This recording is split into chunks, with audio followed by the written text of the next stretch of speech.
Pemium, le premier partenaire français pour investir dans les cryptos en toute sécurité, présente Sud Radio, les incontournables de la crypto-monnaie. Thomas Binet. Bienvenue dans ce nouvel épisode d'Oser investir, les incontournables de la crypto-monnaie. Ce soir, je reçois Pierre Noisat, président fondateur de Pemium. Bonsoir Pierre. Bonsoir Thomas. Pierre, aujourd'hui, vous allez nous parler de l'euro numérique annoncé par la BCE, vous savez, la fameuse Banque Centrale Européenne. Justement, de quoi s'agit-il, Pierre ? Oui Thomas, la BCE a annoncé qu'elle travaillait sur ce projet qui signifie que chacun de nous pourrait avoir un compte à la BCE puisque ces euros numériques circuleraient sur une blockchain comme des stablecoins, mais une blockchain contrôlée par la BCE. Je profite de l'occasion pour rappeler que les stablecoins sont des crypto-monnaies dont la valeur est adossée à un actif stable comme le dollar ou l'euro afin de réduire la volatilité des prix. Merci pour cette précision Pierre. Mais du coup, quel en serait l'intérêt ? Alors, observons d'abord que l'euro numérique apparaît comme une réponse publique et régulée aux stablecoins qui captent une part croissante des flux transfrontaliers. La BCE tente de préserver la souveraineté monétaire européenne.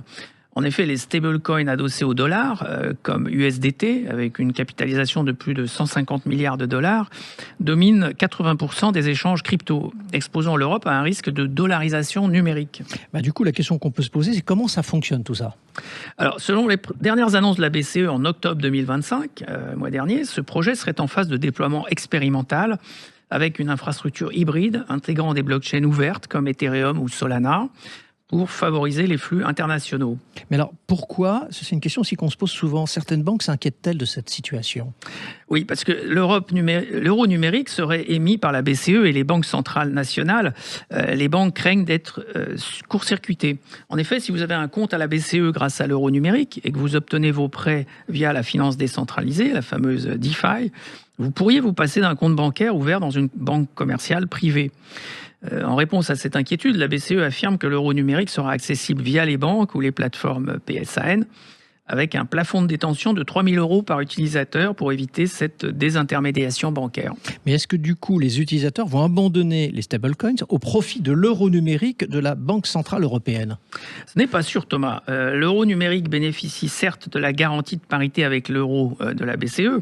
Il est donc immunisé contre les déboires qui ont affecté certains stablecoins algorithmiques, comme la faillite du stablecoin dollar Terra en 2022. Mais il porte en lui le risque inhérent à un stablecoin émis par une organisation centrale comme la BCE. Je veux parler du risque d'abus de pouvoir. Alors du coup, comment ce risque pourrait-il se manifester concrètement ? Alors, pour les citoyens européens utilisateurs de stablecoin, il y a déjà un risque réel de disparition progressive de la concurrence.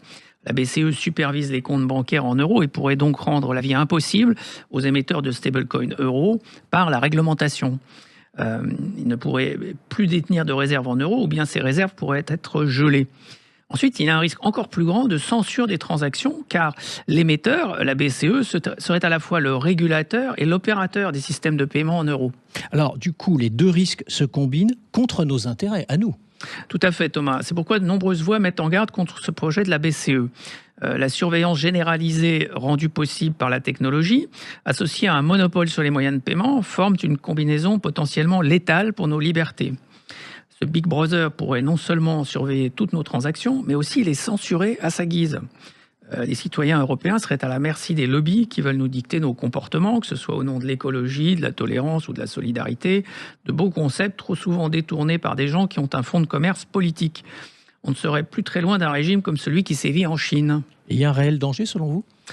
Oui Thomas, car la BCE a beau vouloir rassurer en affirmant que les transactions en euros numériques seront confidentielles comme le cash, les billets et les pièces, on peut douter que cette assurance tienne dans la durée.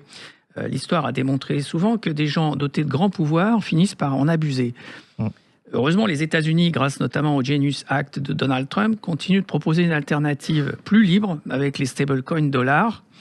En gros, la BCE a choisi la mauvaise option. Au lieu de déréguler, elle veut prendre le contrôle des stablecoins euros. Et ce faisant, elle risque de pousser les Européens vers les stablecoins dollars. Merci Pierre pour votre analyse. On vous donne rendez-vous mercredi prochain pour un autre numéro d'Oser investir les incontournables de la crypto-monnaie. Et pour ce qui me concerne, je vous donne rendez-vous dimanche matin dès 9h25 dans la matinale week-end. Sud Radio, les incontournables de la crypto-monnaie. Thomas Binet. Avec Pemium, le premier partenaire français pour investir dans les cryptos en toute sécurité.